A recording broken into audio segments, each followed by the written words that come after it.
ঠাকুরঘরে ফুল এবং ফলের খোসা, রান্নাঘরের সবজি সব এক বালতি জলের মধ্যে 7 দিন ধরে ভিজিয়ে রেখেছিলাম। ভিজিয়ে রেখে তরল জৈব সার তৈরি হয়ে গেছে। এখন আমি এই সারগুলো প্রতিটা গাছের মধ্যে দিয়ে দেবো।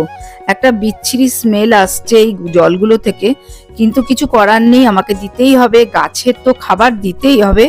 তার জন্যই আমি এই তরল জৈব সারটা তৈরি করেছি। এবার আমি যাব প্রত্যেকটা গাছের মধ্যে এই তরল জৈব সারটা দিয়ে দেবো।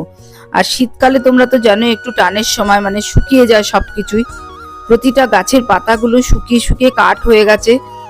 আর এখন যদি আমি এই গাছে এই তরল জৈব সারটা না দিই তাহলে গাছের গ্রোথও হবে না, গাছ পরিপুষ্ট হবে না। শীতকালে একটু বেশি করে খাবার দিতে হয় গাছে, তাই আমি এখন প্রতিটা গাছে এই তরল জৈব সার দিয়ে দেবো।